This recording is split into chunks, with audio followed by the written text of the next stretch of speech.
युद्ध विराम। पीछे हट जाओ सैनिकों।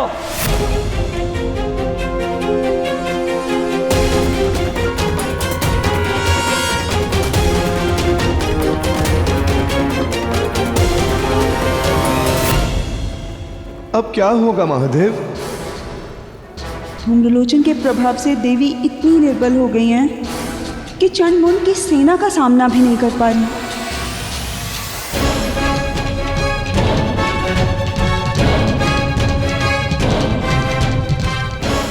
ऐसे में वो साक्षात चंडमुंड से कैसे लड़ेंगे महादेव? महादेव, इस निर्णायक युद्ध का परिणाम क्या होगा? संसार यूं ही बढ़ा चढ़ाकर आदि शक्ति की शक्ति का बखान करता है। यदि तुम में सचमुच बल होता, साहस होता, शौर्य होता, तो तुम यूं मेरे सैनिकों के आगे निहत्ती ना होती।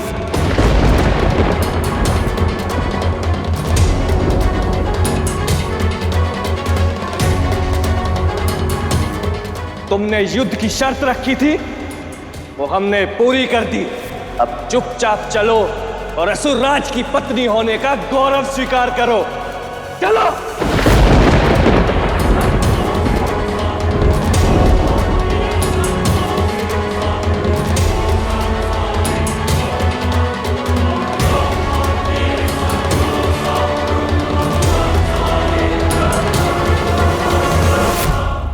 बहुत हठी है ये, ऐसे नहीं मानेगी। इसके केश पकड़कर घसीट कर लेकर जाना होगा यहां से।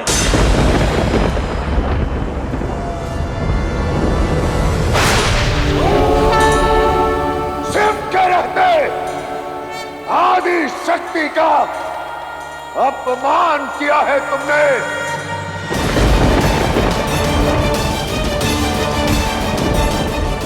तुम्हारा केवल एक ही दंड है, मृत्यु, मृत्यु, मृत्यु। काल के काल है, उग्र विशाल है, महाकाल महाकाय नमः। ओम ओम ओम नारायण शिवाय सहाय, ओमकाराय नमः। ललाटाक्ष है अनंत अनीश्वर, दिगंबरा अनंताय नमः। भुजंग भूषण नाशक दूषण, आशुतोष घोराय नमः। रुक जाइए महादेव, आप चंडमुंड को दंड नहीं दे सकते। क्यों नहीं दे सकता दंड?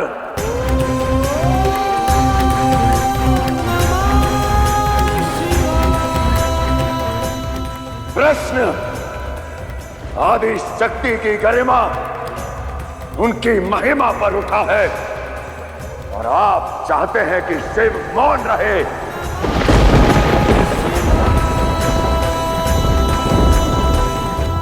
ये देवी पार्वती के कर्तव्य पूर्ति की यात्रा है महादेव। देव ऋषि, भूलिए मत, ये आप सृष्टि के संहारकर्ता से बात कर रहे हैं। देवों के देव महादेव से बात कर रहे हैं।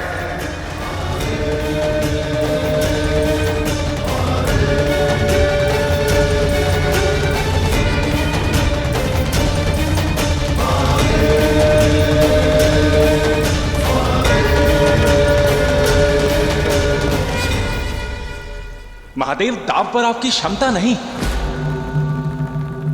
वरदान की गरिमा लगी है।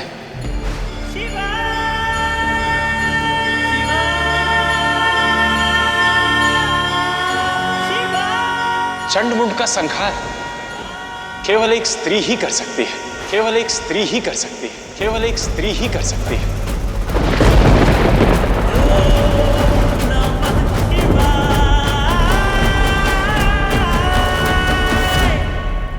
ब्रह्मदेव के वरदान का मान अब आपके हाथ में है महादेव।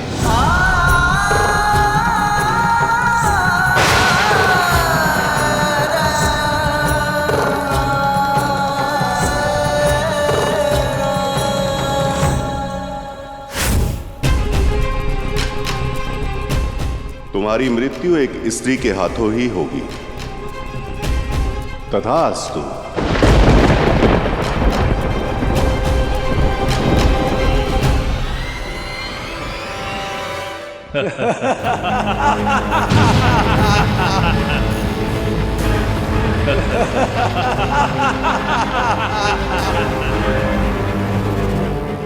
जिन्हें मारने का सामर्थ्य बड़े बड़े महाबली पुरुषों में भी नहीं, उनका भला कोई स्त्री क्या बिगाड़ पाएगी? ऐसी कोई स्त्री नहीं जो चंड को और मुंड को मार सके। अमर है हम, अमर अमर अमर।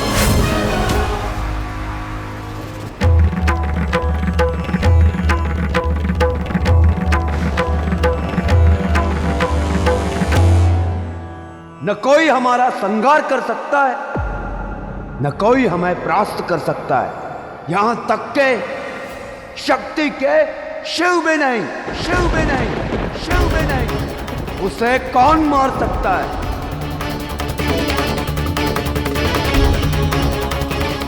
यही तो दुविधा है। हम त्रिदेव ही चंडमुंड का संहार नहीं कर सकते। और जो कर सकती है वो यूं ही असहाय खड़ी है।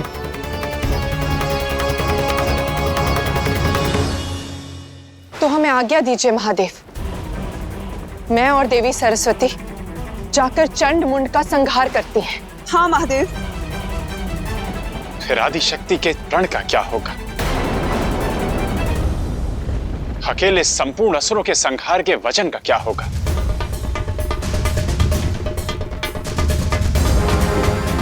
महादेव, ऐसे में तो हमारे हाथ भी बंधे हैं।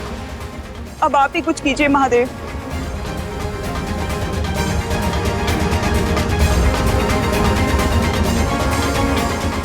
तुम्हारी हट, तुम्हारे अहंकार को चकनाचूर होने का समय आ गया है सुंदरी।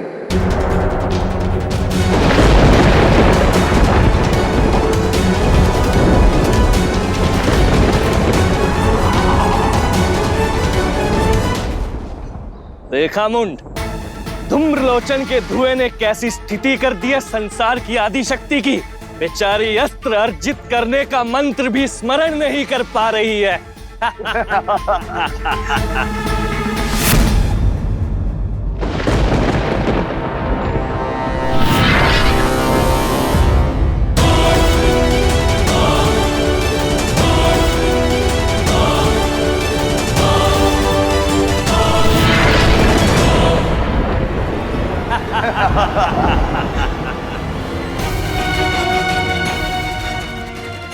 देवी, हट त्याग दीजिए।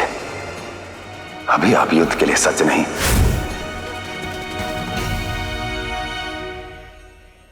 बधाई हो असुर माता अदिति, बधाई हो समस्त असुर कुल।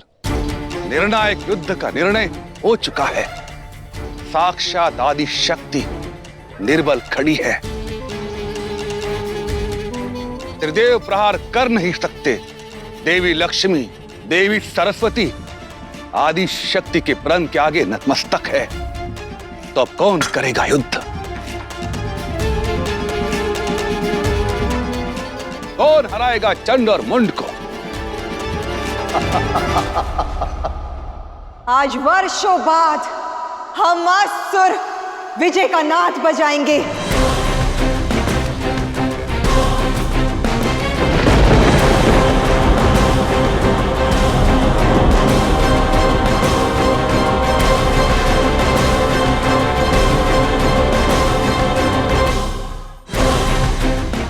कहां छुपे हैं महादेव? बचा सकते हैं तो बचा लीजिए अपनी पत्नी को।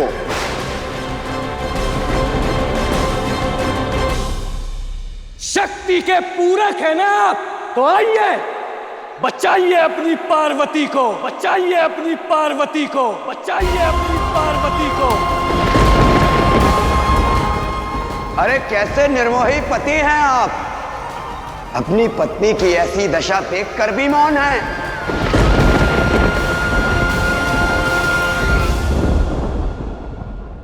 अपना मौन तोड़िए महादेव और बचा लीजिए देवी पार्वती को। हाँ महादेव, बचा लीजिए।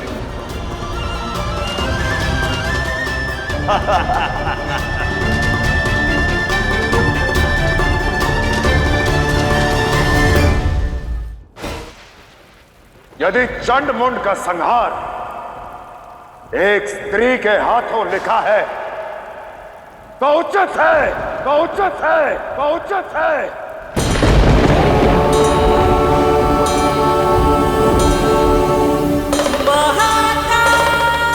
हम त्रिदेवों को अपने भीतर छुपी स्त्री शक्ति को बाहर निकालना होगा, बाहर निकालना होगा, बाहर निकालना होगा। नारायण शिवाय सहाय ओंकाराय नमः। ललाटाक्ष हे अनंत ईश्वर भुजंग भूषण नाशक दूषण आशुतोष अघोराय नमः।